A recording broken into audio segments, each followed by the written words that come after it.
Sejam bem-vindos a mais uma conversa/entrevista aqui do Isto Não é Filosofia. Dessa vez eu estou aqui no nosso estúdio, não estou mais online falando com alguém distante. Eu tenho o prazer de receber aqui uma das filósofas mais influentes nas redes e também com pensamento próprio, que tenho o prazer de conversar tete a tete aqui. Eu estou falando da Jéssica Petit. A Jéssica é especialista em afetos, em filosofia comportamental, em filosofia prática propriamente dita. E a gente vai falar aqui sobre as influências da Jéssica, como é que ela encara a filosofia, como é que ela chegou na filosofia. E eu vou seguir aquele caminho que vocês sabem que eu sempre sigo.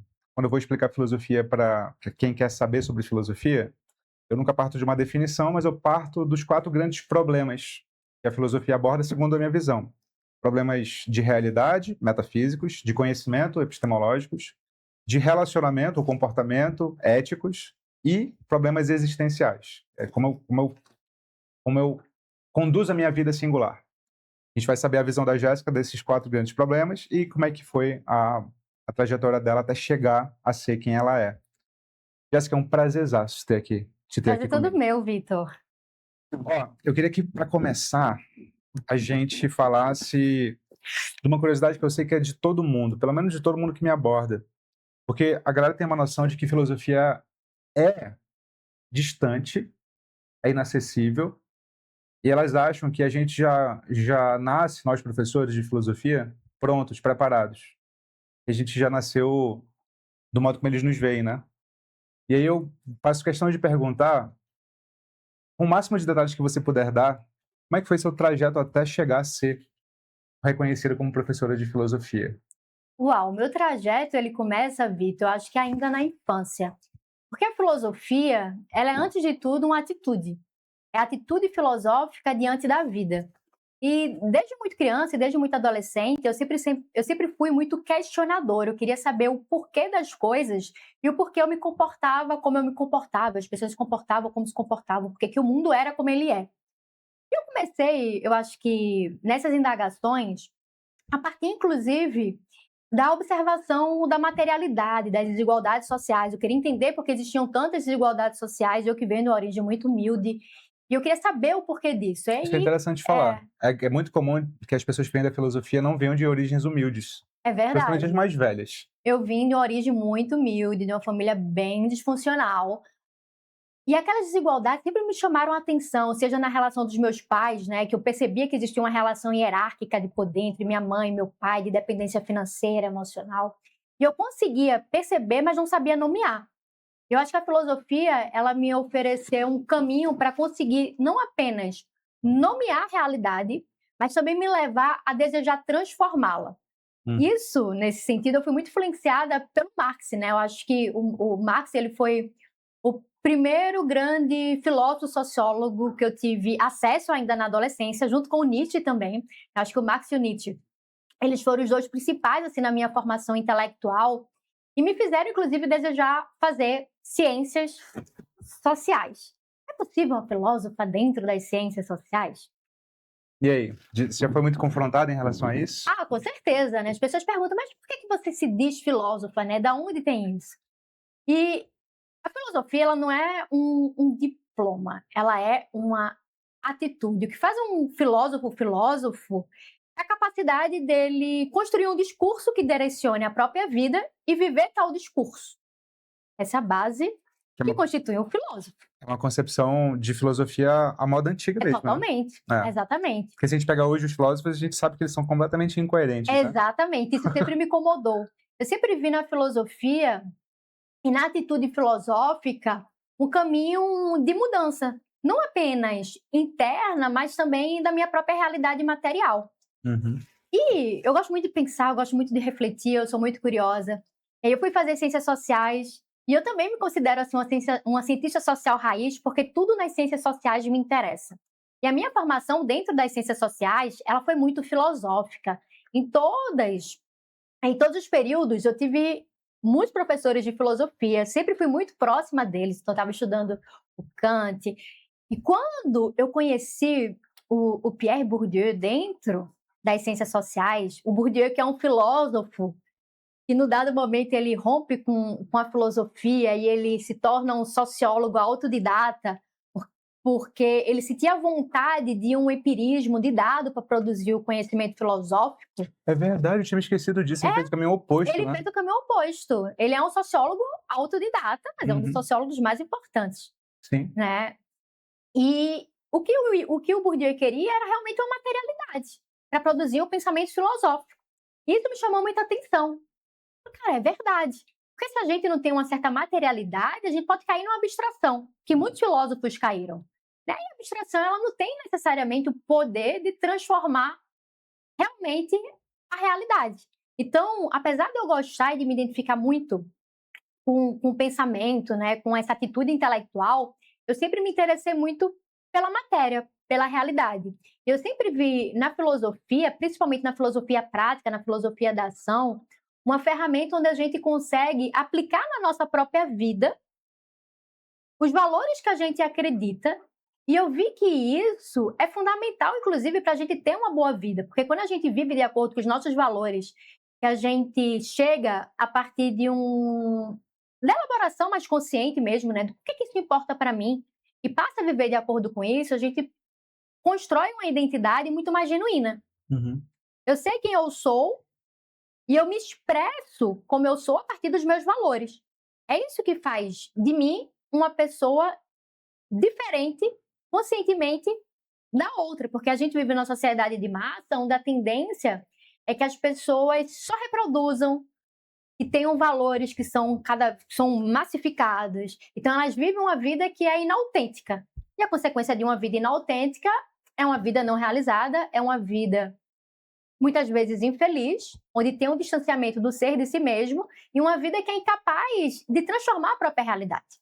Então, a filosofia, para mim, sempre foi um caminho de resgate do si mesmo, nessa atitude filosófica de questionamento e tudo mais.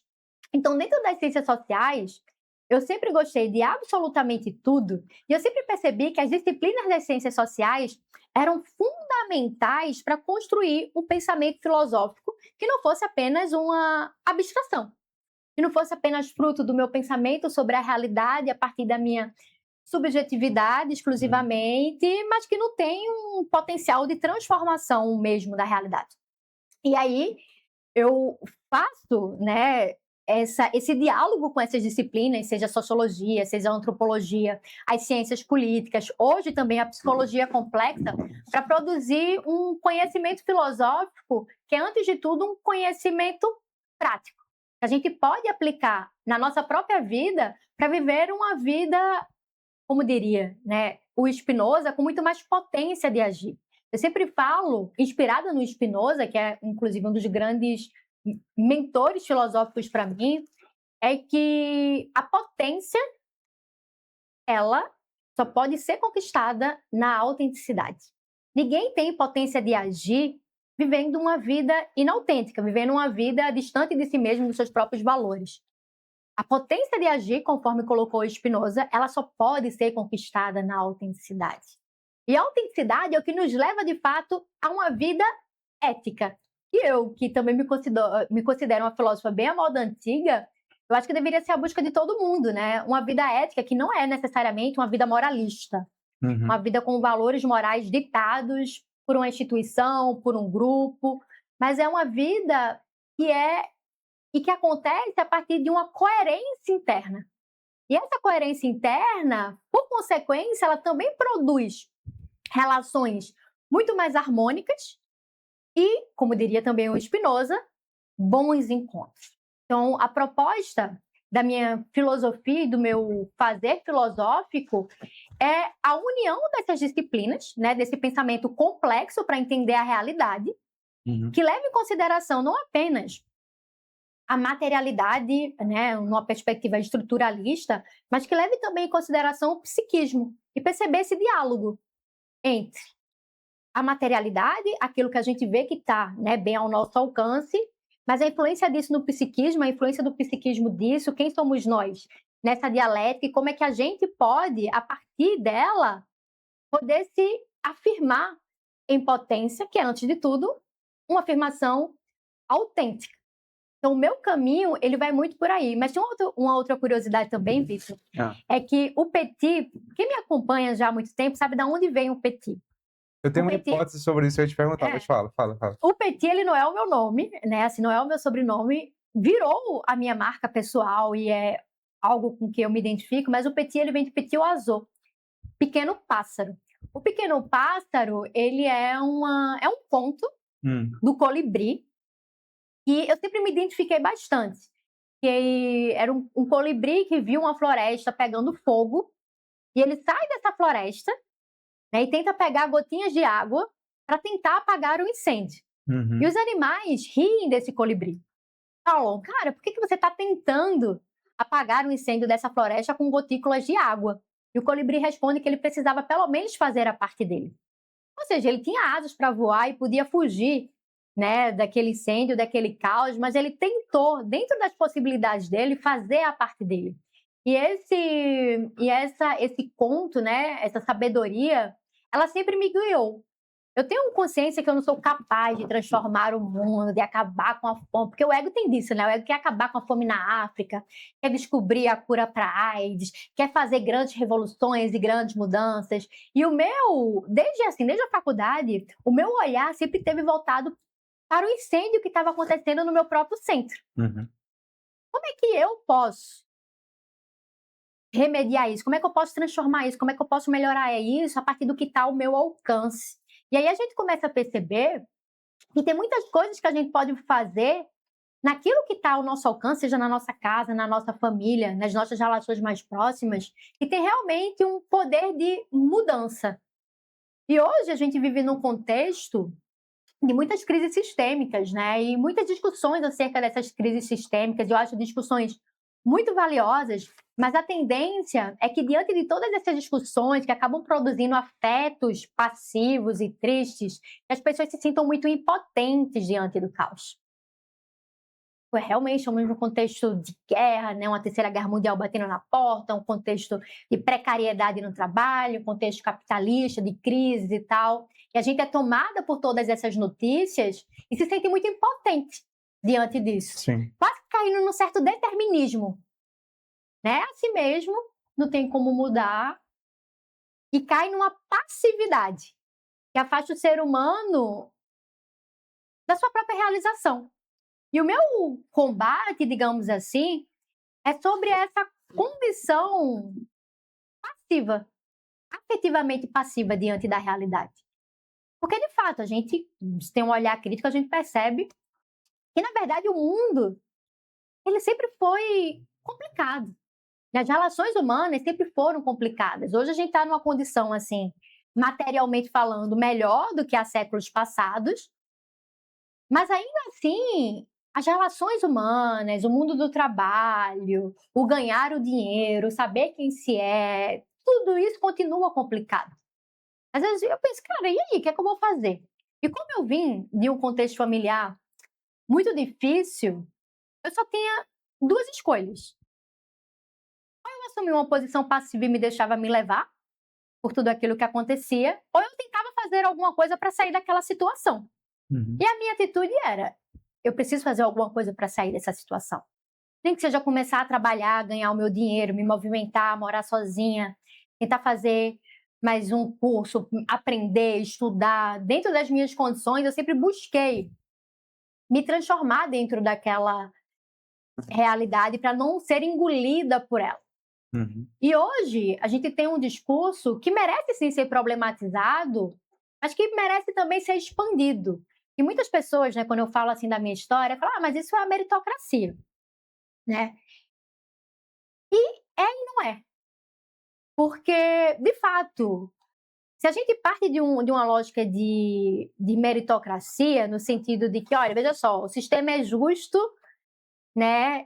Ele dá oportunidade para todo mundo vencer, é só você fazer o seu esforço que você vai conseguir, porque eu acho que a meritocracia ela acaba caindo nesse reducionismo. Sim. Né?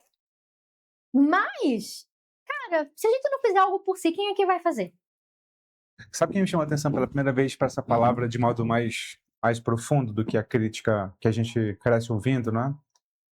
Tem um francês chamado Luc Ferry, que está vivo ainda, né? Está vivo ainda. Ele fala sobre isso em vários livros, mas onde eu li pela primeira vez foi naquele livro chamado Aprender a Viver, que é uma história da filosofia, no final das contas, né? Ele vai falar da modernidade, ele fala de todas as épocas, né? Antiguidade, medievalidade, modernidade, pós-modernidade, ele dá a posição dele no final. Mas na modernidade ele fala que uma das principais contribuições da modernidade, em contraposição ao período anterior, era romper com a ideia de que você é aquilo no contexto em que você nasce. Então, se você nascia na nobreza, seria nobre, Sim. plebeu, seria plebeu. Já tinha um determinismo social ali quase que certo. Sim. A modernidade rompe com essa ideia. E uma das principais ideias para romper com esse contexto é justamente essa. Independente do contexto em que eu nasça, eu posso mudar de contexto. A gente não pode abrir mão dessa ideia. Porque abrir mão dessa ideia é voltar para um contexto anterior de determinismo, né? Exatamente. É isso que as pessoas se esquecem quando vão falar de mérito, né? Sim.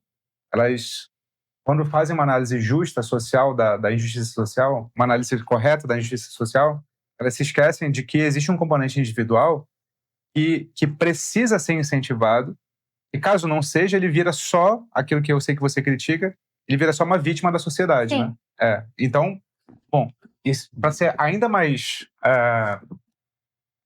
enfático, ele vira só um animal, porque ele só está reagindo, então, a coisas que vêm de fora, ele não tem nenhum nível de autonomia. Então, eu tô partindo da premissa que ele é um animal, que ele é um robô, e não é, ele é um ser humano. Ele precisa, portanto, ele fica ter numa uma força condição de interna. afetivamente passivo. Total. É óbvio que existem aí inúmeras variáveis que vão, inclusive psíquicas e tudo mais, né, que vão possibilitar que outras pessoas consigam se desenvolver mais do que as outras, etc e tal. Mas a gente nunca pode deixar de esquecer sobre a importância do indivíduo. A gente não pode apagar o indivíduo numa sociedade de massa, para não cair exatamente no que você falou, nesse determinismo social. Porque eu acho que esse determinismo social, ele produz uma certa tristeza. Uhum. Uma tristeza, né? E como diria o Spinoza, esse afeto triste, ele nos coloca numa posição passiva diante da vida.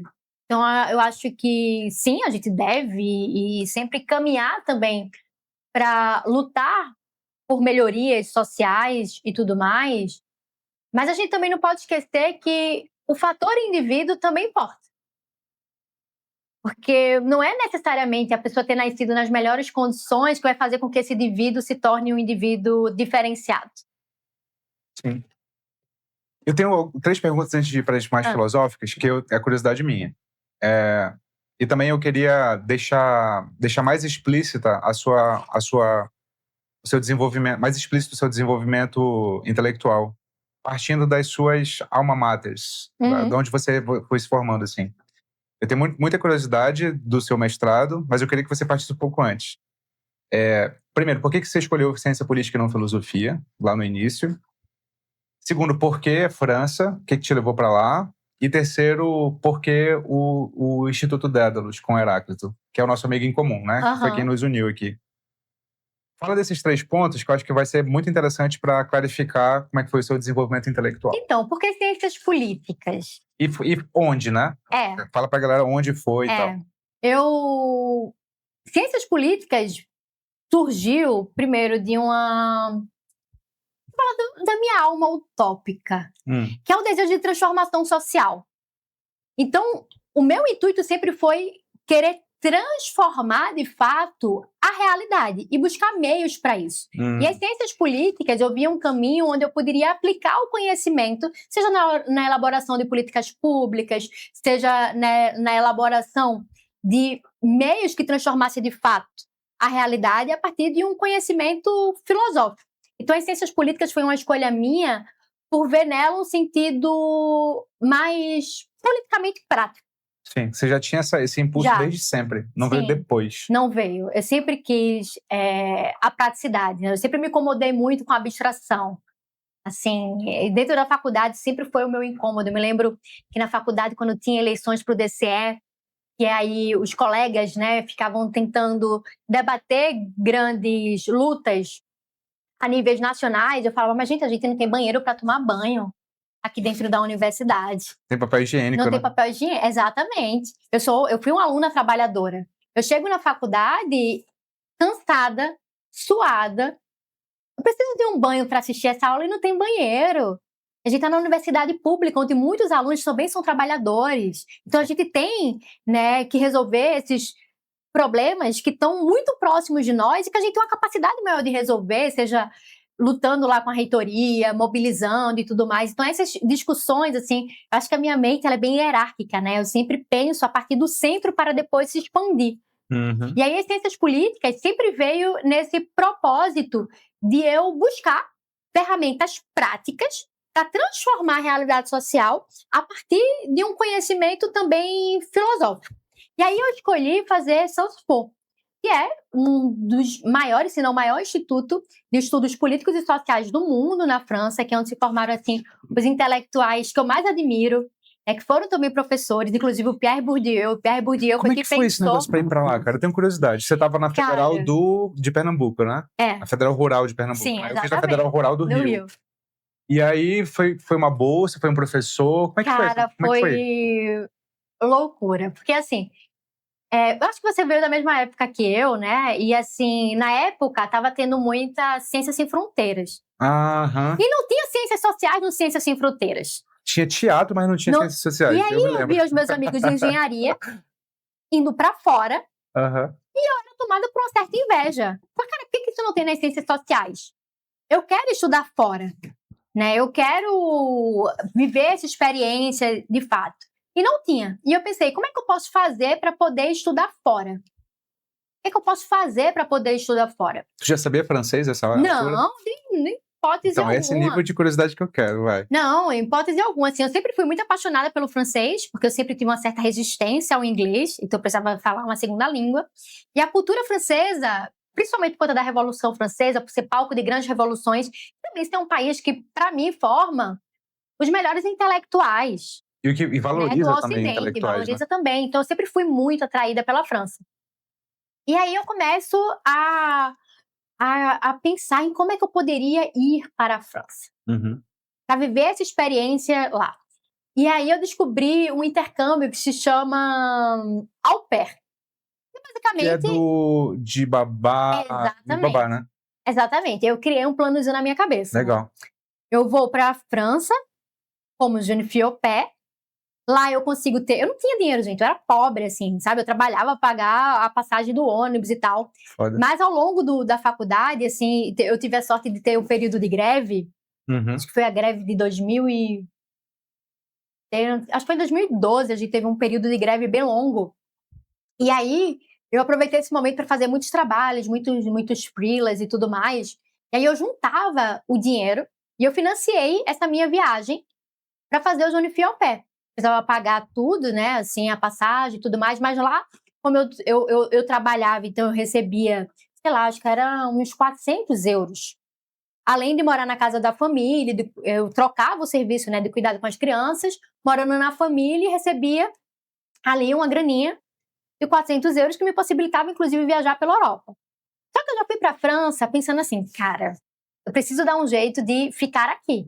Cara, você não foi, então, com a universidade engatilhada? Não, em hipótese alguma. Eu fui por conta própria, financiando a partir do meu trabalho. Caralho, né? legal.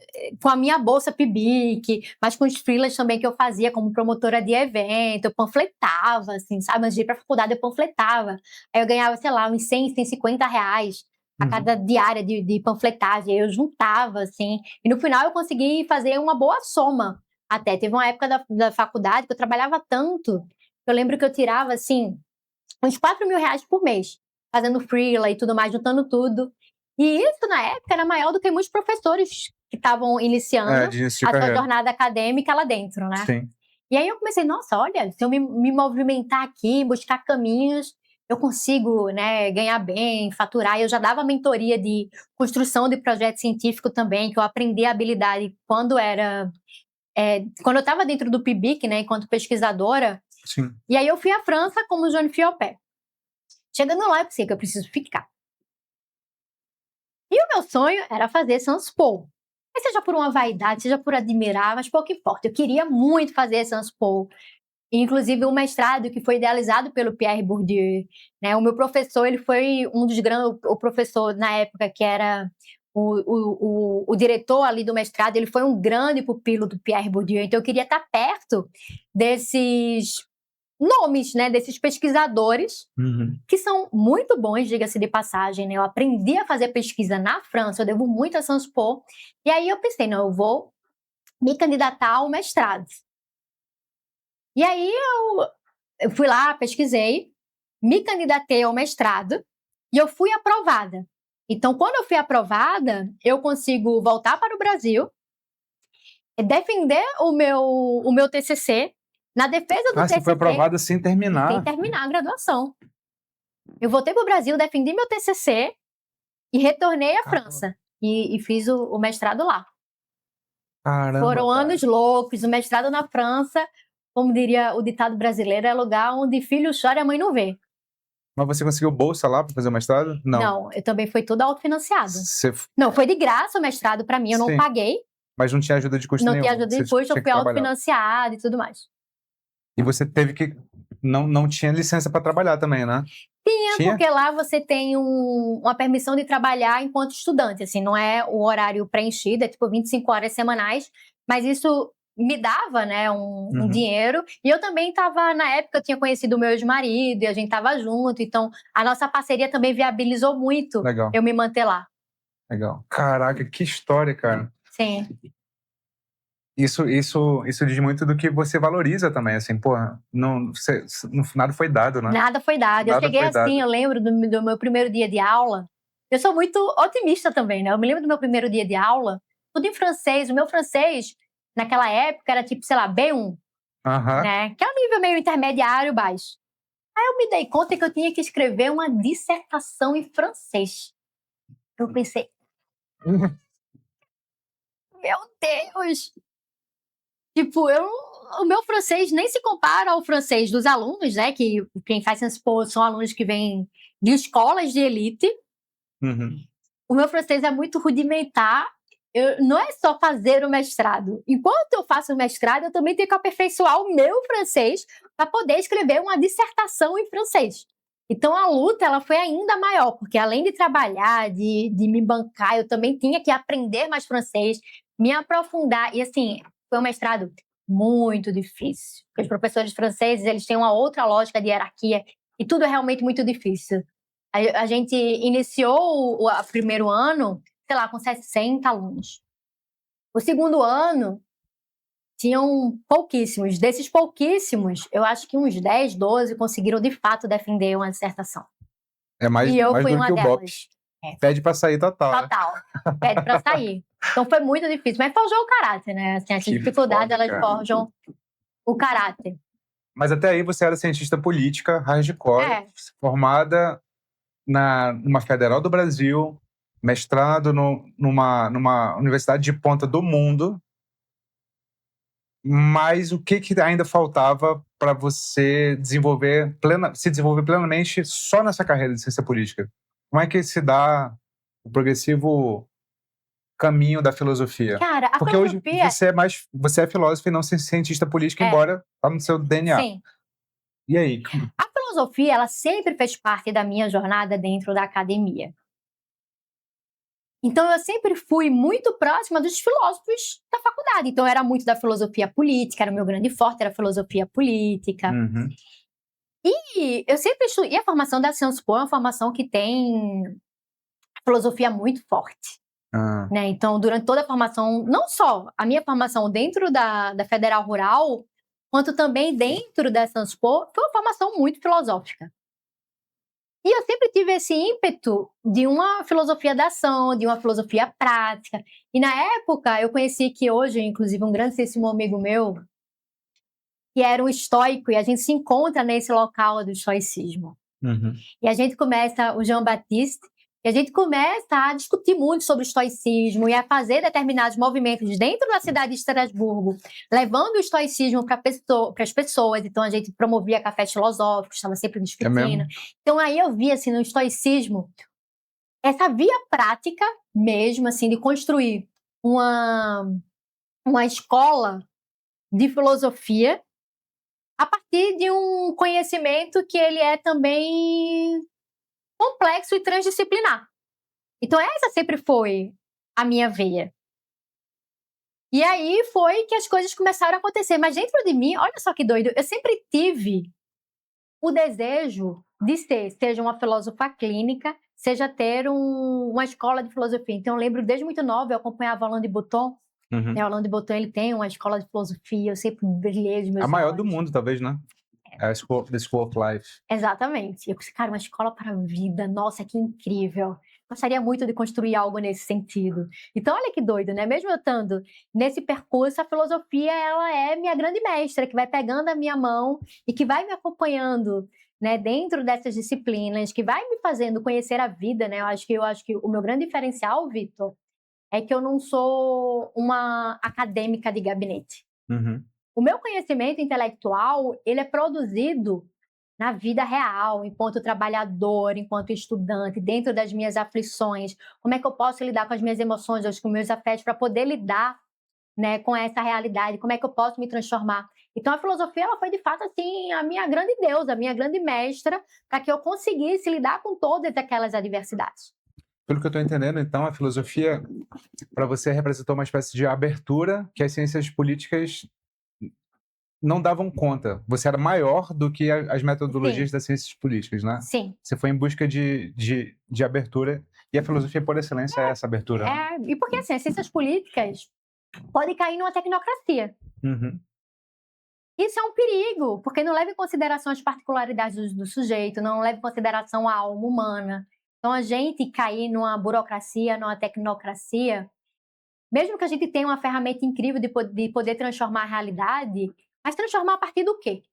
Essa é a pergunta. Eu quero transformar a realidade, mas a partir do quê? De qual conhecimento? De qual ideia? Quero levá-la para onde? E a filosofia, para mim, é quem entrou nesse local. Sim. Porque senão não faz sentido. A gente tem tecnocratas que são muito bons na execução, mas que são muitas vezes desprovidos de uma alma, de um conhecimento muito mais complexo acerca da existência humana, das pura razão necessidades. instrumental, Exatamente, pura razão instrumental. Isso mesmo. Sabe de todos os comos, mas os porquês eles só obedecem, né? Só vem de fora e eles nunca se questionam de onde vem, né? Exatamente. Eu acho que a filosofia, ela vem aí para superar essa lacuna, né? Eu gosto muito, né, do Capra. E o Frijord Capra, lá em Ponto de Mutação, você já leu Ponto de Mutação? Eu já vi o filme adaptado, eu nunca li o livro. Cara, eu acho que o Frijord Capra, ele foi também um mentor espiritual para mim. Porque o Ponto de Mutação, ele traz, né, essa relação entre as ciências políticas, a filosofia e como é que e a física, se eu não me engano, né? A física é a terceira disciplina ali que eles discutem e dialogam entre si. Acho que é isso. E ali eu vi a importância da transdisciplinaridade, porque a Idade Moderna, ela acaba tirando a filosofia do seu pedestal e colocando a física ou a economia como as grandes ciências. Que tem, obviamente, um viés econômico, mas perde a alma da produção do conhecimento. Né? Assim, esse progresso, ele serve para quê e para quem? Que a física ou que a economia estão perseguindo. E aí o Frijord Capra, ele traz essa importância desse diálogo transdisciplinar. A gente produzir um pensamento muito mais complexo. Eu sempre fui muito influenciada pelo Frijord Capra, pelo Edgar Morin, né? O Edgar Morin, assim, que me apresentou a importância do pensamento complexo. Eu falo, cara, essas disciplinas, elas precisam estar unidas. A gente não pode cair num certo maniqueísmo de achar que um é bom e a outra é ruim, porque hoje eu acredito que esse é o grande debate, né? Eu fico muito triste, por exemplo, quando eu vejo psicólogos produzindo conteúdo sobre psicologia só focando na sociologia, né? E que não fazem ali um diálogo, de fato, entre o que é sociologia, o que é psicologia, qual é o lugar de cada um e como elas podem casar. E isso, eu acho que é o grande diferencial, assim, do meu trabalho, que também é muito, não só influenciado pelo Edgar Morin, pelo Frijord Capra, mas também pela Simone Weil, que é, para mim, sem dúvidas, uma das maiores filósofas francesas, como diria, né, o Camus. E a Simone Weil, ela tem uma crítica social muito grande, que é influenciada primeiramente pelo marxismo, mas que depois ela consegue novamente se aproximar do indivíduo e de falar de uma alma e de falar da importância desse enraizamento. E como é que a gente pode fazer isso dentro desse contexto de crise? E eu sempre fui atravessada por essas reflexões, de visar realmente uma certa totalidade disso. Aí você pergunta, né? Eu quero que você fale sobre o porquê do Dédalus, né? E o porquê do Heráclito e tudo mais, né? Nós somos professores do Dédalus, né? Professores de filosofia. E o Heráclito, ele é, sem dúvidas, um dos maiores especialistas do Jung. Começa pelo nome, né? No Brasil. Esse nome tem que ter esse nome, né? Heráclito. Heráclito, beijo pra você, querido. E assim, o Jung, para mim, ele é o maior cientista social que já existiu. Você enxergava isso antes do Heráclito? Eu enxergava sim, porque eu estudei, eu tive uma formação em ciências sociais muito boa.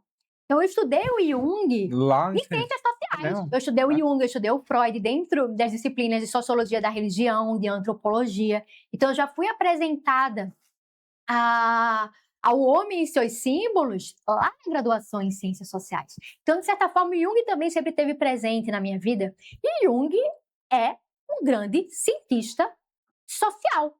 Há uma tentativa, né, das pessoas que não estudam Jung colocar ele no local de um místico de uma maneira muito pejorativa. Pejorativo, idealismo, pejorativo também, né? Sem entender que, na verdade, o Jung ele estudava fenômenos sociais que ninguém estava querendo se interessar. Então, ele produz um conhecimento que é também um conhecimento sociológico acerca desses fenômenos sociais, sem excluir nem a psicologia, nem a filosofia. Então, o Jung, ele constrói, junto com todas as suas parceiras, né, a psicologia complexa. A psicologia complexa, ela não tem um olhar reducionista para os fenômenos sociais, um olhar assim, isso é puramente comportamental, né? Isso aqui é produção dos neurônios, ou isso aí. Não, a psicologia complexa, a grande riqueza dela é também essa transdisciplinaridade. Então, o Jung, ele estudou muita mitologia, ele estudou muita antropologia, ele estudou muita filosofia, para ele produzir um conhecimento que é principalmente empírico e pragmático.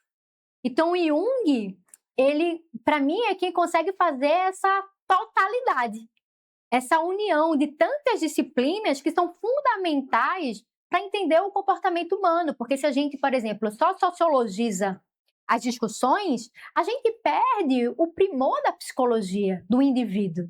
Mas se a gente fica só no indivíduo, a gente perde o primor, né, do comportamento que é também social. Então, a gente precisa de ambos. E tem uma frase que eu adoro, que é o Heráclito, né, ele sempre repete, que é o individual ele não interessa diante do genérico e o genérico também não interessa tanto diante do individual. Só que ambos existem.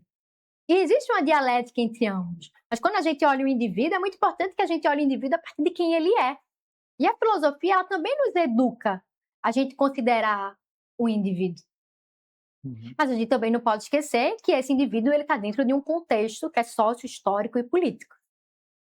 E o Jung, ele faz isso brilhantemente. Assim, eu leio o Jung realmente como um grande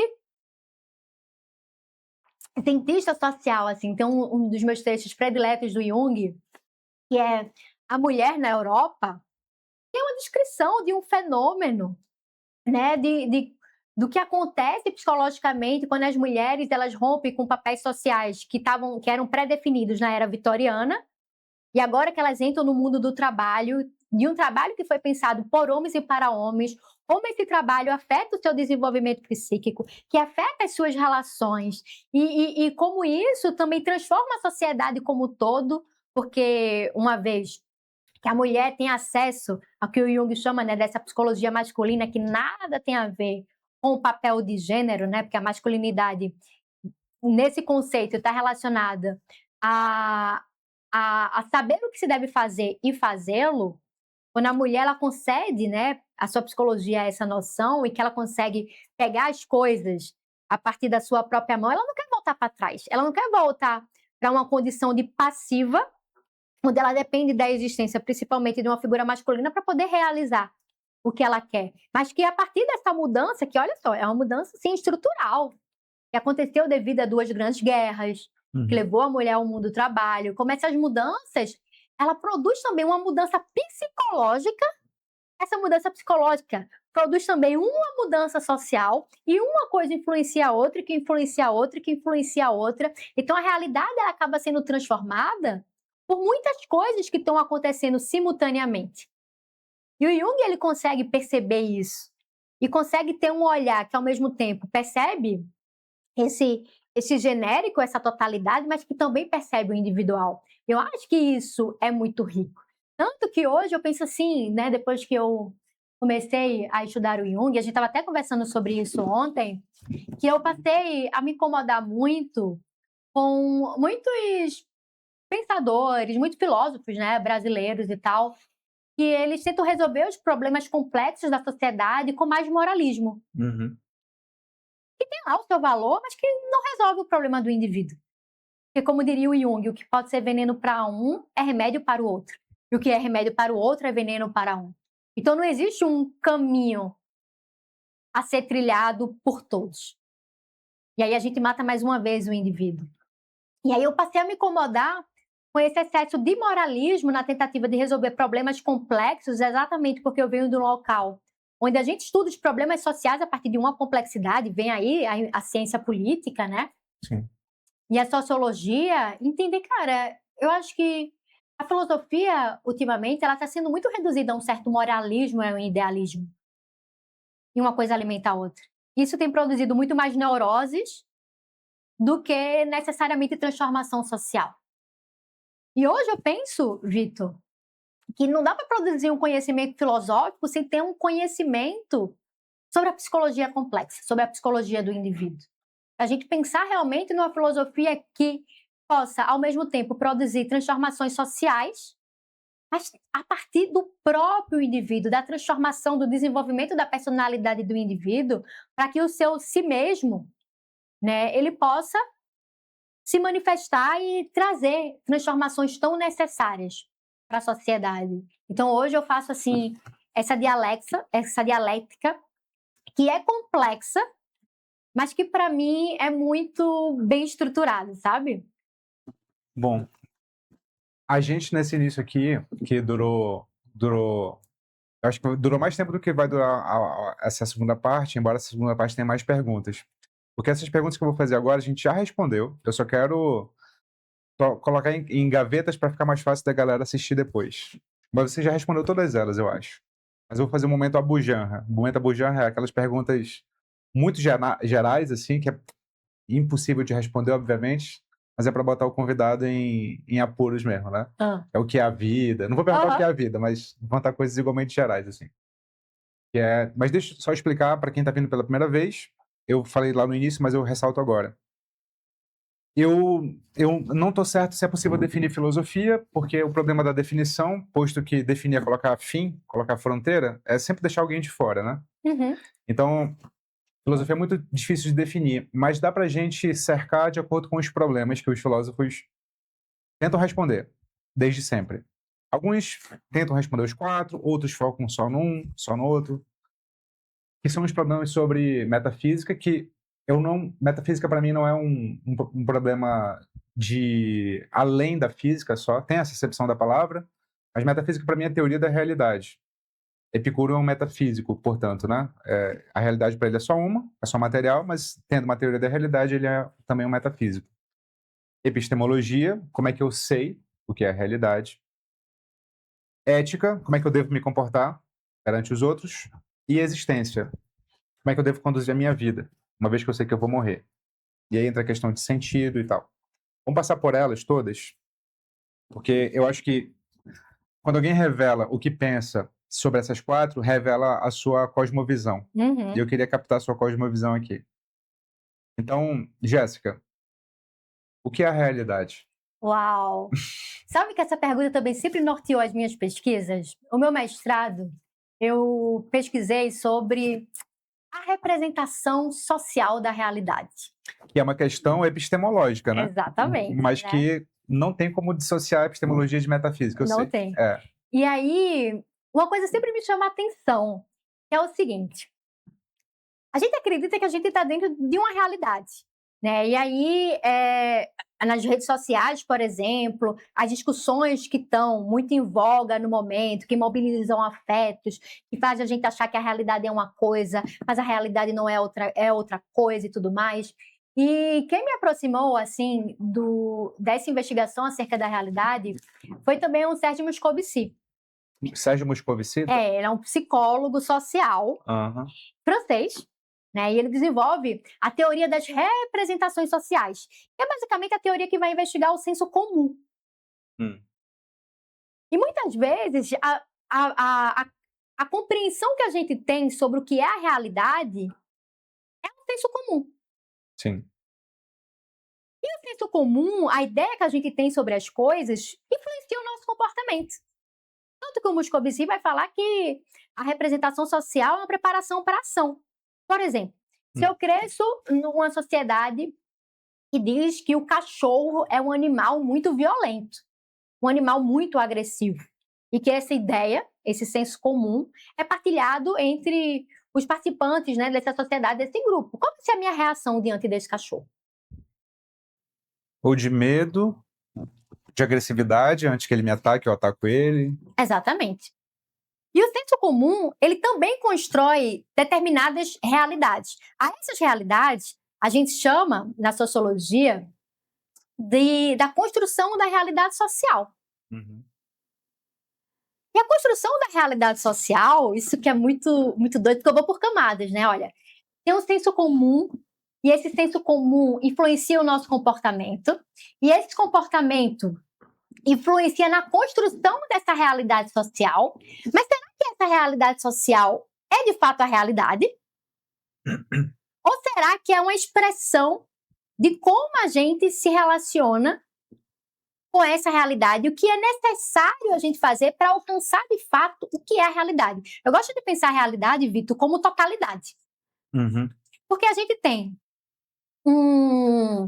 esse senso comum que influencia o nosso comportamento, a gente tem essa construção social da realidade, né, que é influenciada pelas normas, pelos valores do grupo no qual a gente nasce, nessa socialização primária e secundária, do quanto a gente vai construindo a nossa visão de mundo, a nossa cosmovisão a partir desses grupos e como a gente age de acordo com essa cosmovisão, acreditando que isso é a realidade. Um bom exemplo disso é que hoje está muito em voga as discussões sobre o que é um homem e o que é uma mulher. Ou seja, as pessoas estão tentando buscar qual é a realidade de um homem e qual é a realidade da mulher. E facilmente eles caem no senso comum, Uhum. que é a representação social acerca do que é um homem e do que é uma mulher. Mas será que esse senso comum sobre o que é o homem, sobre o que é a mulher, é de fato o que é um homem e o que é uma mulher? Mas, apesar disso, esse senso comum sobre o que é ser um homem e o que é ser uma mulher influencia homens e mulheres a agir dessa determinada forma. E isso se constrói uma realidade que é uma realidade social, mas que ela por si só não diz o que é de fato a realidade do homem e da mulher. E aí eu acabo me aproximando do Epicuro também. Uhum. Né? Eu sempre é muito doido porque eu me aproximo muito da natureza, da physis, para entender o que é a realidade. E aí eu vejo a physis realmente, né, como a matriz da realidade. Só que o ser humano, ele tem uma capacidade absurda de produzir sentidos a partir da relação dele com a natureza. Só que esses sentidos que o homem produz a partir da sua relação com a natureza constrói isso que é a construção social da realidade. E o senso comum que vai sempre influenciando. Mas a partir de tudo isso, né, dessa grande confusão, existe também a realidade psíquica. E também é individual, apesar de ter uma influência. E essa realidade psíquica, ela vai fazer com que o indivíduo se relacione com a realidade a partir dessa crença. O Maître Eckhart, que vai influenciar muito o Jung também, né, que para mim é um dos grandes pensadores medievais, extremamente influenciado pela Marguerite Porete, ele vai dizer, o que há dentro há fora. Ou seja, a realidade psíquica, a nossa realidade psíquica, ela também influencia a realidade que está do lado de fora. E aí, essa dialética também se constrói, ao menos uma parcela da realidade. Mas tem uma coisa que eu também acho interessantíssima, é que, veja só, a natureza, para mim, é que é o grande real. Uhum. A morte, para mim, é que é o grande real. As leis da natureza são realmente esse grande real, que a física até tenta se apropriar e dizer, não, olha só, é nós que somos das ciências da natureza, somos quem detemos a verdade sobre a realidade. Só que o ser humano, a partir dessa relação, ele também produz novas realidades.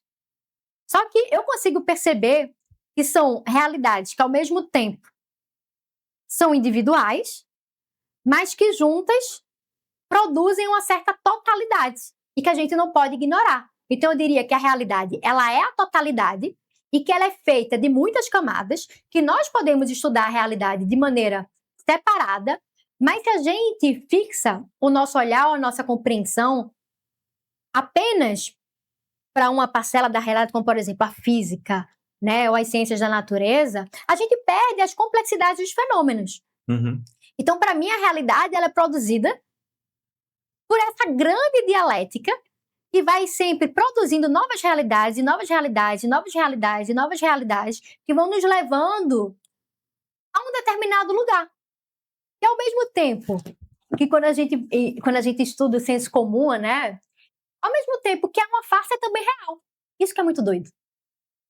O critério do William James para o que é a realidade do ponto de vista psíquico não é que tenha existência objetiva no sentido de um objeto, a gente pode apontar, sentir, ver, ouvir, degustar, mas tem efeitos sobre a minha vida psíquica. Se tem efeitos, é real. Sim.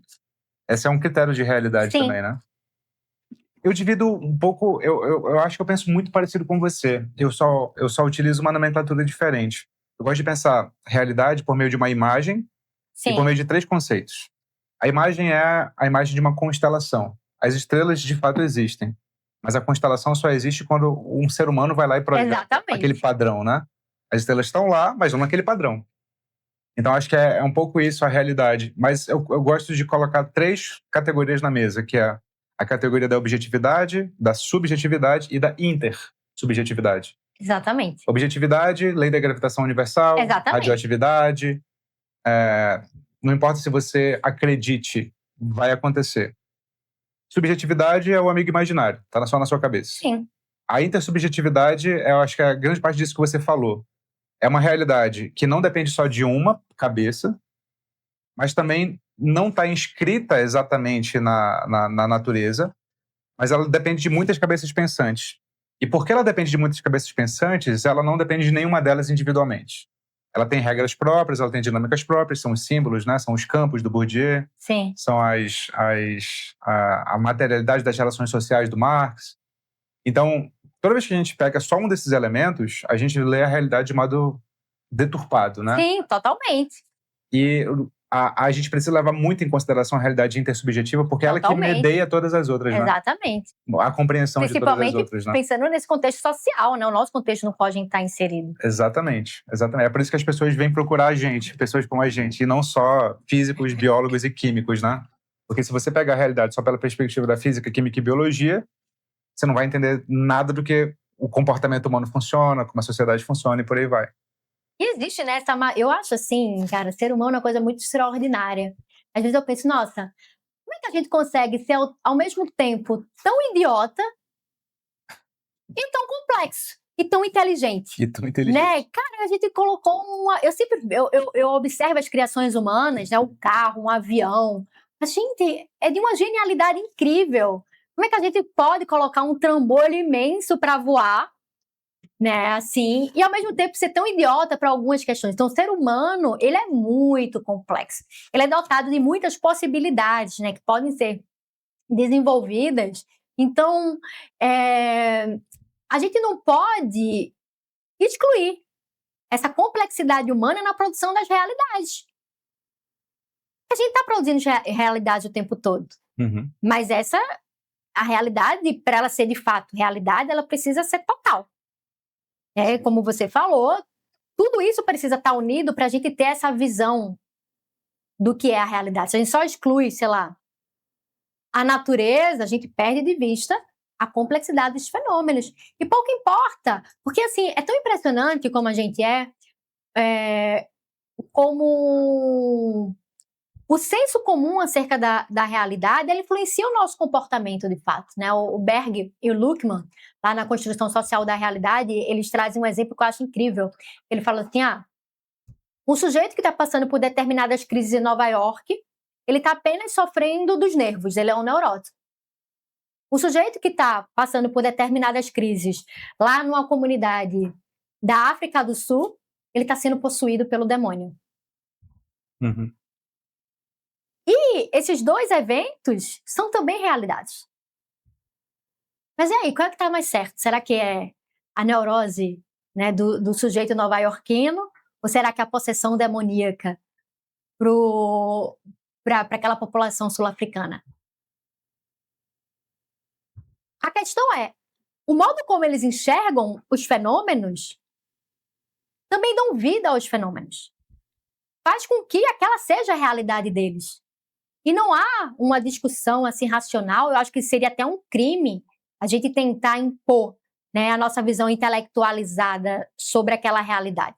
Porque para eles é de fato, eu fui, né, para a Amazônia, e você, né, que é um nortista, e para mim o que mais me encantou, por exemplo, lá, foi a questão da relação dos nortistas com os encantados, né, com É o que eu mais sinto falta, cara. Sinto muita falta disso. o Curupira, né, com o Boto. Os espíritos habitam a região. Isso não tem nenhum problema de Não habitar. tem. A gente cresce ouvindo essas histórias e aquilo constitui a realidade deles. Tanto que para eles é tido como uma ofensa sim, a gente tentar racionalizar aquela experiência. sim. Aquela experiência, ela de fato existe, é uma realidade para eles. Quem somos nós para tentar racionalizar ou para entender intelectualmente aquilo, né? Tem um poema do Alberto Caeiro, inclusive Alberto Caeiro, que é, né, um heterônimo do Fernando Pessoa, que é o meu predileto,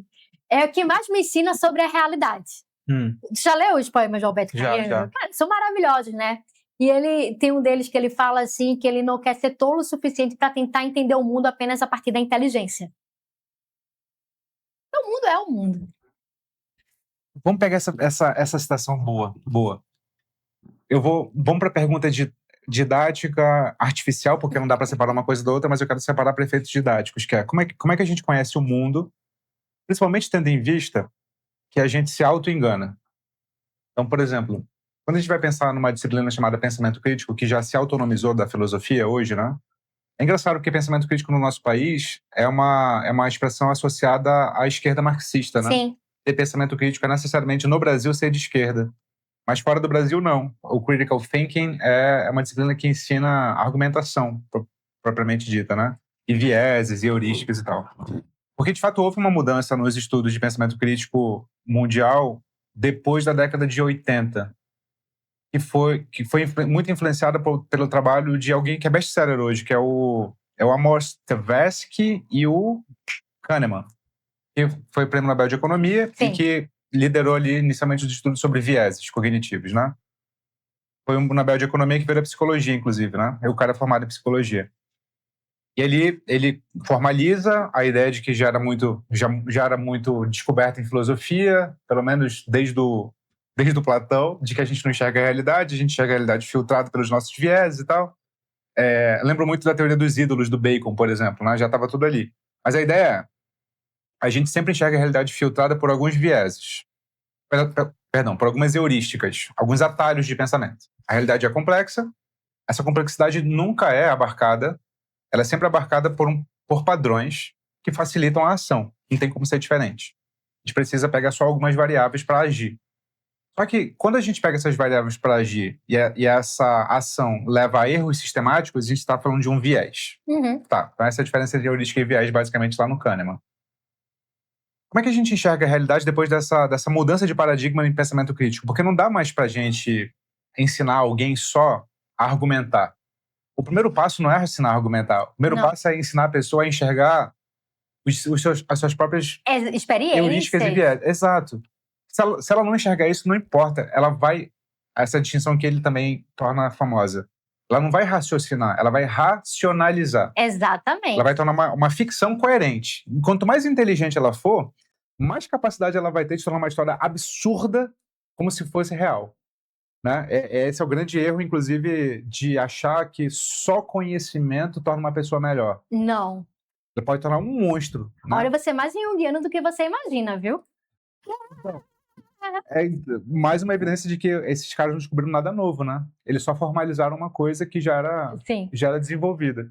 Então, eu sempre tenho essa questão na minha cabeça, assim. Toda vez que a gente vai lidar com um problema de como conhecemos, a gente precisa partir daí. Não tem como. Como é que você vê essa pergunta? Cara, eu vejo a partir da importância da experiência interior. Porque o conhecimento, muita gente pode só reproduzir um conhecimento, que é o que acontece. Né? As pessoas veem determinadas ideias que são bonitas, que são desejáveis, que estão em voga. Elas reproduzem essas ideias, porque isso agrega um valor, né, à sua identidade social, mas elas não passaram pela experiência interior que as levou a, de fato, acreditar nessas ideias para que isso faça parte de quem elas são. Então, a gente tem, eu vejo isso com muita tristeza, inclusive com muito pesar, muitos pensadores que, na verdade, são apenas reprodutores de opiniões, que são opiniões moralistas, que são opiniões que são socialmente desejadas, né, e que coloca ele como grande diferencial. Veja só, eu defendo isso daqui e eu sou contra isso aqui. Logo, eu sou uma pessoa socialmente superior porque eu estou na moral ideal. E as pessoas batem palma e isso é o que acaba virando, né, o conhecimento, digamos assim, da grande massa. Que é o que você falou, essa questão do vieses, né, se eu bem entendi. Mas a experiência interior, que o Jung também fala sobre isso, que a Simone Weil também fala sobre isso, que o Maître Eckhart também fala sobre isso, é o que vai produzir o que eu chamaria do verdadeiro conhecimento. Porque eu fui atravessada por essa experiência. Essa experiência, ela teve um poder de me produzir insights, e esse insight, ele vem também de uma experiência afetiva, não é só o eureka, cara, realmente, isso faz sentido. Por exemplo, a questão aqui do memento mori. A gente só entende, de fato, o memento mori a partir de uma experiência. Total. Eu posso até reproduzir, falar, gente, os estoicos, não sei o que lá, o Nietzsche falaram aqui sobre o memento mori, é isso, nossa, que ideia incrível. Mas será realmente que eu integrei o conhecimento do memento mori? Você é pai, né? Eu não sou mãe, mas eu tenho um cachorro no qual eu sou imensamente apaixonada pelo meu cachorro. Como é que é o nome dele? Robespierre. Ele é o vira-lata caramelo, e eu sempre achei que o vira-lata caramelo precisava de um nome como esse. Tem tudo a ver. Ele é muito insubordinado, ele é muito revolucionário. Ele é totalmente insubordinado, exatamente. E aí eu amo muito esse cachorro, sabe? E eu olho pra ele, assim, eu sei que um cachorro, ele tem ali de 10 a 15 anos de vida. E 10 a 15 anos de vida é muito pouco, né? E às vezes eu me vejo assim ansiosa para realizar novas coisas, construir outras coisas. Mas quando eu tô passeando com o meu cachorro, eu penso assim, cara, esse é o melhor momento da minha vida. Porque o meu cachorro, ele é novo, ele tá saudável. A gente tá aqui brincando. E é aqui que eu tenho que ficar. É nesse momento presente. E aí, quando eu sou tomada assim por essa experiência de relação que é afetiva com aquele momento, eu consigo de fato entender o memento mori. Quando você, assim, está passando por uma doença que é muito difícil, você percebe, cara, quantos problemas na nossa vida são apenas problemas do ego. A doença, ela te leva a essa compreensão do que de fato importa nessa vida. Pô, se eu tenho saúde, meio caminho já está andado. Você tem um filho, né, e você olha, cara, como a infância ela passa rápido, né? Nossa. O bebê, ele se desenvolve muito rápido. E você pensa, se eu não tiver aqui presente nisso, eu vou perder essa magia desse momento. E isso a gente só pode entender por uma experiência.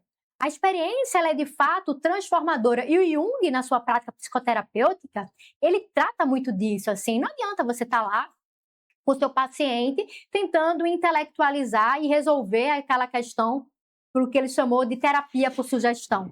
Se a pessoa não passa pela experiência, ela não tem como integrar e produzir um conhecimento que de fato transforme a sua realidade e a sua visão de mundo. Então, a experiência interior ela é fundamental por esse processo e ela é uma experiência assim que é também total, porque ela envolve muitos os afetos. Os grandes insights que a gente teve na nossa vida, a gente não teve porque a gente leu um livro. A gente teve porque aquilo fez um sentido afetivo pra gente. A gente viveu aquela experiência e falou, caraca, é isso. Uhum. Eu senti isso na minha pele. Então, ou seja, eu acredito que a gente se aproxima de fato da realidade a partir dessa experiência interior que ela é principalmente afetiva e também imaginética. Então, eu acho que é a experiência interior que tem o poder de transformar de fato o indivíduo. Porque não adianta eu conhecer, né, todas as teorias, grandes autores, falar inúmeras línguas, se eu não vivi a experiência daquele conhecimento. Então, eu, por exemplo, eu tive a minha vida transformada pela filosofia. De fato, a filosofia, ela foi assim, o meu pai e a minha mãe, que eu não tive, né, que foram muito ausentes na minha vida, a filosofia, ela cumpriu esse papel. Então, eu vivi a experiência filosófica de aprender a me guiar, de questionar, de desenvolver determinadas habilidades internas. E é isso que faz com que eu tenha não apenas conhecido um conhecimento filosófico intelectualmente, mas conhecido experiencialmente. Então, eu sou alguém, Vitor, que valoriza muito o poder da experiência, sabe? Uhum. Principalmente dessa experiência interior. Eu acho que a vida ela vai se revelando para a gente na medida em que a gente se permite se encontrar com ela pela via da experiência. Eu posso saber o que é uma flor, a nomenclatura de uma flor, mas eu me relacionei com essa flor? Eu consegui perceber, assim, o que está oculto por trás dela, sabe? Eu sou uma pessoa muito da experiência mesmo. Às vezes eu estou passeando, eu faço longas caminhadas, e eu olho para o céu, eu olho para a mata, eu olho para uma flor, eu falo, cara, como a flor, ela é para mim a grande representante da beleza. Como ela consegue ser ao mesmo tempo assim autêntica, perfeita e singular. E essa relação com isso é o que produz muito do meu conhecimento. Então eu sou alguém que defende a importância da experiência na produção do conhecimento e da transformação psicológica do indivíduo. E como é que você lida com o auto-engano? Porque um dos maiores riscos da gente conhecer o mundo via experiência, segundo eu vejo, é a coisa fazer muito sentido para a gente, mas ela não fazer sentido objetivamente, naquela dicotomia, Ah, aquele tripé que eu totalmente. falei antes. Eu sei que isso é uma das questões que você bate muito com o seu público. Tentar tirar eles desse auto-engano, né? Eu lembro que eu não sei de quem eu ouvi isso, que era um conselho de vida, assim, era.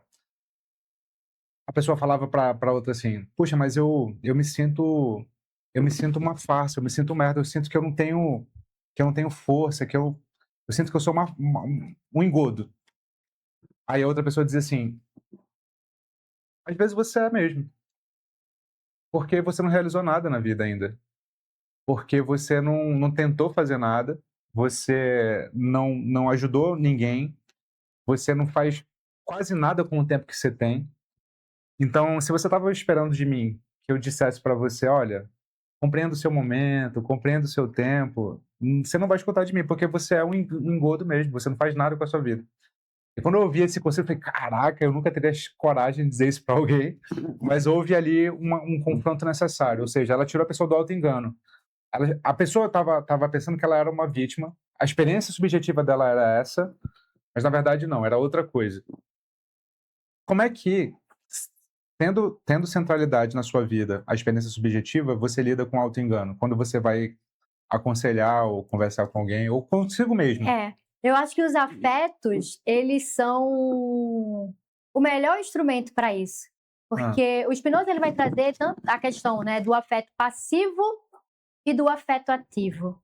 E o afeto, que a gente chama também de ideia afetiva, né, ideoafetiva, o afeto passivo, ele produz um certo auto-engano acerca do que é a realidade. Mas à medida em que a gente vai desenvolvendo essa capacidade de perceber essa experiência interna, essa experiência afetiva e perguntar, né, qual é a causa dos nossos afetos, porque o Spinoza ele vai dizer que ele critica muito essa noção do livre-arbítrio, mas ele vai dizer, olha, se a gente está almejando uma certa liberdade, ela só pode acontecer a partir da reflexão sobre a causa dos afetos. Sobre o que é que está me determinando aqui? E compreender essa questão, beleza, você está lá se sentindo merda. Mas por que você está se sentindo merda? Da onde é que vem, né, essa tristeza? E aí, na medida em que o outro ele vai começando a elaborar, ele pode também chegar a uma certa reflexão que pode transformar a sua atitude. Então, o afeto, quando a gente começa a perceber que nós estamos, assim, despotencializados por conta do afeto triste, não que ele não tenha um conhecimento muito importante sobre nós, mas ele também é o caminho para a gente acessar uma certa verdade interior. Esses dias eu estava discutindo, assim, com as minhas alunas sobre a questão do medo, né? Que eu vi uma psiquiatra, ela tenta resolver o medo de forma muito simples, né? Você tem medo de água? Pule na piscina, né? Enfrente o seu medo, não fique por aí. Você é pobre, enriqueça. É tipo isso, né? E, cara, o medo ele é muito mais complexo. Sim. Porque, às vezes, né, aquele medo que a gente acha que tem da água, não é necessariamente o medo da água. Existe uma outra realidade por trás desse medo que a consciência não consegue acessar. E aí é onde eu vejo também a grande importância do inconsciente, né? Da gente entrar em contato com os conteúdos do inconsciente para conseguir compreender a nossa realidade externa e a nossa realidade interna. Porque o consciente ele não está na nossa cabeça, ele é tudo isso aí. Ele está permeando. É absolutamente tudo. Só que são esses auto-enganos, essas ilusões acerca do que é a realidade, que não possibilitam a gente enxergar a realidade de fato. Porque a gente, sei lá, está iludido por uma ideia de nós mesmos, está iludido por um afeto triste, né, acerca da realidade. Por exemplo, eu estou lá conhecendo uma pessoa muito legal. Mas a pessoa, ela, de repente, me dá um ghost. E aí eu me sinto péssima porque ela sumiu. Aí, nossa, eu realmente devo ser uma pessoa totalmente desprezível porque a pessoa sumiu. Né? E aquilo pode virar basicamente a realidade da pessoa. Isso é um auto-engano. Ela precisaria entrar em contato com o que está por trás dessa tristeza. Porque certamente essa reação tão triste que ela teve sobre uma realidade objetiva, simplesmente a pessoa desapareceu. Isso não quer dizer nada sobre quem você é. Ela não queria seguir o relacionamento e é isso, ela sumiu. Mas a gente tem, a partir dos nossos próprios valores, uma tendência a dar muito peso a determinadas situações sem levar em consideração que os nossos afetos estão nos influenciando a isso. É muito importante a gente investigar a causa deles. Por que eu fiquei tão triste, né? Porque essa pessoa sumiu. Por que isso me afetou tanto? Qual é a causa desse afeto, assim? Que não surgiu do nada. E aí, quando a gente começa a questionar, a gente começa a mergulhar dentro da nossa própria história para compreender o porquê nós reagimos diante de determinadas situações. E aí, o acesso a essa verdade interior tem o potencial de transformar a nossa atitude diante da vida e nos aproximar muito mais de uma realidade. Eu sou muito fã, assim, do conceito de realidade objetiva. Mas até a gente acessar esse conceito, né, de realidade objetiva, a gente precisa também investigar a nossa subjetividade não como uma coisa pura, como se fosse nata. Nascemos com a subjetividade. Eu acho isso assim, perigosíssimo, né? A nossa subjetividade, ela não é produto do acaso, ela não é pura. A gente precisa investigar também a nossa subjetividade para a gente entender como é que a gente se relaciona com essa verdade objetiva. Uhum. E vai tender muitas vezes a imperar, como por exemplo, a morte. Doa quem doer, todos nós vamos morrer. Morte, doença. Mas como eu me relaciono com essa realidade objetiva, é fundamental também essa investigação. Para que a partir do conhecimento que a gente tem, inclusive das nossas próprias limitações internas, né, a gente consiga desenvolver uma personalidade. Porque uma coisa que eu acho muito incrível no Jung é como ele coloca que o desenvolvimento da personalidade leva em consideração tanto uma adaptação ao mundo interior quanto uma adaptação à realidade objetiva, né, ao mundo material. Uhum. Uma pessoa que está totalmente desadaptada da sociedade, ela está em sofrimento psíquico, ela está se sentindo excluída, ela não consegue fazer parte, né, daquilo, e ela não sabe o que é que isso produz um sofrimento psíquico. Só que uma pessoa que está muito ajustada a essa realidade, que está desajustada do seu mundo interior, ela também está em sofrimento psíquico.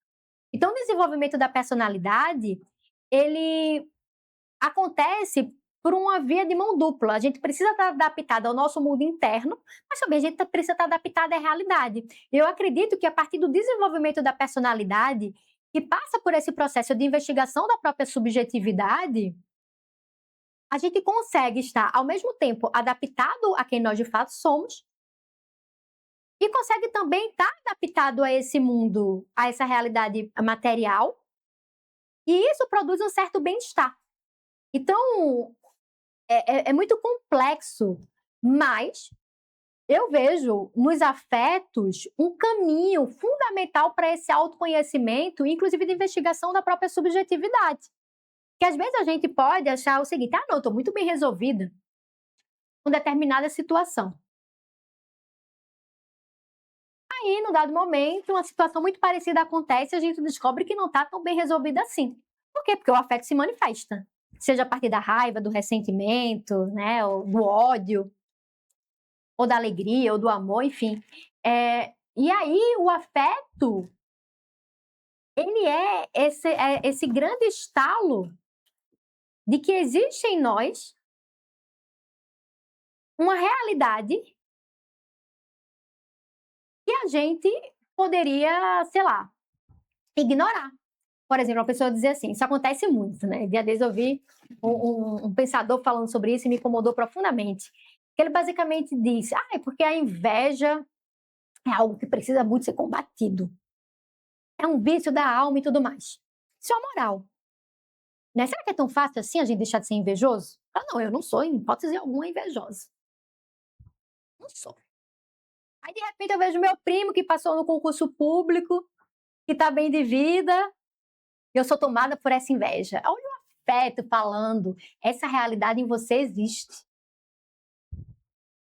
Se eu reprimo, eu perco a complexidade do fenômeno. Mas se eu dialogo com a minha inveja para entender a causa dela, eu posso ter um insight muito poderoso sobre um desejo meu. Uhum. Talvez eu esteja satisfeita com a minha condição material, talvez eu esteja satisfeita com o meu trabalho e queira fazer um concurso público, e aí não consegui, né, administrar minha admiração em relação ao meu primo, e a inveja vem aí, enquanto afeto, trazendo uma realidade que eu estou ignorando. É por isso que eu vejo, assim, nos afetos, realmente uma grande bússola para a gente entender da nossa realidade interior e, a partir dela, a gente conseguir não só transformar a nossa realidade externa, mas também produzir uma adaptação, sabe? Na via de mão dupla. Bom, eu ia dividir a pergunta em dois, mas eu não vou não, porque eu já pesquei que você não dissocia uma coisa da outra, por um discurso que você falou anteriormente, que era ética e existência. Sim, Para você é a mesma coisa, né? sim, Não tem ética sem um alinhamento individual de vida, né? sim. Então, para você, como eu devo me comportar com os outros, é uma pergunta indissociável do como eu devo conduzir a minha vida. Exatamente. E como eu me Desenvolve. relaciono comigo mesma também, né? Porque eu acho que na medida em que eu estabeleço um vínculo íntimo comigo mesma, que eu conheço as minhas questões mais ocultas e que eu assumo uma postura assim de aceitação das minhas questões, eu consigo me relacionar melhor com o outro. Eu consigo não só apenas, por exemplo, reconhecer o outro, né, a partir da sua totalidade, e sem tanta projeção. Porque quanto mais a gente é inconsciente sobre as nossas questões, por exemplo, sei lá, eu venho de um contexto de muita repressão sexual, onde eu entendi, né, que determinada roupa para uma mulher era uma coisa que não devia ser aceita. Aí eu vejo lá uma mulher que está vestida da forma que meus pais disseram que não era nunca para se vestir. Aí eu sou tomada por uma raiva ao mesmo tempo que eu sou tomada por uma inveja, e aquela realidade me produz assim um certo desconforto. Olha aí o efeito permeando e dando a possibilidade da gente acessar a nossa verdade interior. Quando eu olho para a minha própria vida, eu penso, cara, talvez eu tenha vontade de me vestir mais de uma determinada forma. Talvez eu tenha vontade de, sei lá, experimentar mais a minha sexualidade de uma forma mais livre. Isso é uma questão minha. Quando eu olho para a minha questão e admito que ela é minha, eu posso olhar o outro sem tanta projeção. E aí, quando eu me relaciono com o outro sem tanta projeção minha, eu me relaciono com o outro a partir do que ele é. Sem grandes expectativas, sem grandes idealizações. E aí, eu atuo de uma maneira muito ética, que é o de possibilitar que o outro seja quem ele pode ser. Sem o peso das minhas expectativas, das minhas projeções e das minhas idealizações. E a partir disso, eu consigo produzir um bom encontro. Eu sei o que é meu e eu respeito o que é do outro. E a partir, né, dessa individualidade que é preservada, é que o encontro ele pode, de fato, acontecer, inclusive, numa perspectiva muito mais real, que não é apenas idealista. A gente tem uma tendência muito tirânica a sempre querer moldar o outro a partir das nossas expectativas e idealizações. Acho que isso fala de conteúdos nossos. A gente não está bem resolvido consigo mesmo. E aí o relacionamento ele passa a ficar muito tenso, a gente vai ter uma tendência a querer impor que o outro faça o que a gente acha que deve ser feito. Que ele viva como a gente acha que deve viver. E quanto mais eu me responsabilizo pelos meus conteúdos internos e passo a viver de acordo com quem eu de fato sou, mais eu dou liberdade e possibilidade de forma muito natural para que o outro seja quem ele de fato é. E aí é quando eu acredito que o relacionamento, independente, seja de amizade ou amoroso, pode de fato acontecer. E isso para mim que é a verdadeira vida ética. É uma vida autêntica, né, como diria o Spinoza, onde essa minha capacidade de entrar em contato com os meus afetos possibilita uma transformação afetiva, eu saio de um estado de passividade para um estado de atividade. E para mim esse estado de atividade é, antes de tudo, um estado de consciência em relação aos conteúdos do inconsciente, que eu não quero olhar. E a partir daí eu posso de fato agir e não apenas reagir ao outro. E a vida ética, para mim, é uma vida da ação. E a ação ela só pode existir a partir da consciência. E a consciência só pode existir de fato, assim, a vida consciente ela só pode existir de fato quando não se nega o inconsciente. E aí eu consigo ser, né, minimamente mais autodeterminada do que uma pessoa que está no estado de passividade, consciente das suas próprias questões, sempre projetando no outro e se relacionando com o outro a partir das suas próprias projeções. Ela está sendo lá uma grande marionete dos seus afetos tristes e das suas ideias, né, que não estão muito bem formuladas. Ela está longe dessa realidade e acreditando que isso é a realidade. Mas isso é a realidade dela. Do seu psiquismo que acaba realmente influenciando naquela realidade, mas a realidade dela é muito mais complexa. E na medida, né, eu gosto muito, assim, das frases gregas, lá do oráculo de Delfos, né, sobre o famoso conhece-te a ti mesmo, que conhecerás o universo e os deuses. Cara, essa frase, ela é de uma complexidade tão extraordinária, porque na medida em que a gente conhece mais de fato sobre si mesmo, é que a gente pode conhecer do outro também. E conhecer mais da realidade. Então, o autoconhecimento é quem produz verdadeiramente o conhecimento acerca da realidade. E quando eu conheço a mim mesma, eu conheço o universo e os deuses. E isso que para mim é extraordinário. É uma atividade que é difícil, que é dolorosa, mas que é fundamental. Para mim não existe ética sem autoconhecimento. Muito bom. Senão é só moral, né? Senão é só moral. Deixa eu fazer 2 últimas perguntas agora. Eu tava pensando aqui em fazer, tipo, uma limitação para a coisa ficar.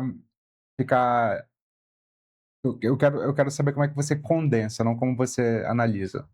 Tipo aqueles bate-bola, sabe? Aham. Fala uma palavra, você fala outra. Bom. 2 perguntas, então. Uma é: o que mais falta na humanidade hoje é? Autoconhecimento. Eu sou mais eu quando eu tô fazendo. Brincando com meu cachorro. Boa. Gostei. Jéssica, muito obrigado por ter vindo. Eu que agradeço, Muito obrigado, foi um Vitor. prazer te receber aqui.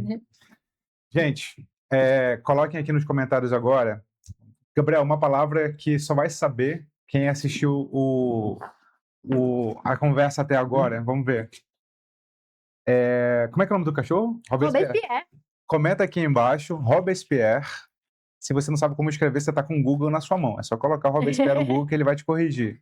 Robespierre, e aí você vai saber. A gente sabe, né, Gabriel, que as pessoas que chegam até esse momento da conversa são mais inteligentes, são mais eruditas, enfim, especiais. Então, provem que vocês são especiais aqui, colocando Robespierre nos comentários. E, Jéssica, se as pessoas quiserem te encontrar, elas podem te encontrar onde? Principalmente no Instagram, Jéssica Petit Oficial. Petite, né? Com T no final, né? Com T no final. E também no Substack, eu escrevo bastante textos por lá, fazendo análises sociais, psicológicas, filosóficas, sobre tudo que nos atravessa. Vamos colocar tanto o Instagram quanto o Substack no primeiro comentário fixado para vocês. E projetos para o futuro, quer adiantar alguma coisa? Não? O que você está pensando em fazer? Os meus projetos para o futuro, nossa, são tantos. Eu agora estou lançando mais uma jornada, inclusive fiquem todos convidados, eu não sei quando isso vai ao ar, que é a jornada Enraizadas. Uma jornada para a gente fazer uma análise crítica da sociedade a partir da perspectiva da Simone Weil, mas que nos leve, a partir desse conhecimento filosófico que eu acho extraordinário, a uma busca do enraizamento, que é a grande proposta dessa filósofa que eu tanto amo. Então, sintam-se convidadas a participar da jornada que vai acontecer no final do mês de maio, né, a jornada Enraizadas, para a gente pensar sobre a nossa apatia diante da vida, a nossa ansiedade e como a gente pode lidar com isso a partir do que a Simone Weil chamou de enraizamento. Perfeito. É isso, ficamos por aqui. Meus amigos, como sempre, fiquem com Sócrates. Adorei!